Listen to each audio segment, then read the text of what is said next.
आजची सर्वात मोठी आणि शैक्षणिक क्षेत्रातील अभिमानास्पद बातमी.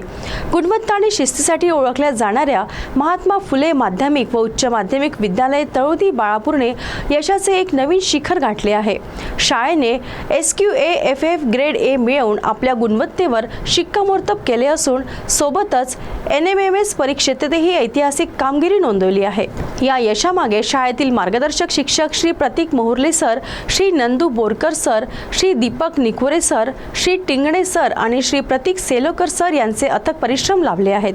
विशेष म्हणजे कल्याण शिक्षण संस्था नागपूर यांच्या माध्यमातून विद्यार्थ्यांसाठी उपलब्ध करून देण्यात आलेल्या स्वतंत्र वाचनालयाचा मोठा उपयोग विद्यार्थ्यांना अभ्यासासाठी झालाय. या दुहेरी यशाबद्दल संस्थेचे अध्यक्ष माननीय उन्मेशजी गेडाम साहेब आणि सरचिटणीस सौ मालतीताई गेडाम मॅडम यांनी शाळेचे मुख्याध्यापक, सर्व शिक्षक आणि यशस्वी विद्यार्थ्यांचे मनापासून अभिनंदन केले आहे. A ग्रेडमुळे आता शाळेच्या शिरपेचात मानाचा तुरा रोवला गेला आहे. गुणवत्ता, जिद्द आणि योग्य नियोजन असेल तर ग्रामीण भागातील शाळाही जागतिक दर्जाचे यश मिळवू शकतात, हे महात्मा फुले विद्यालयाने सिद्ध केले आहे. CTV साठी परिमल मदनकर यांची रिपोर्ट.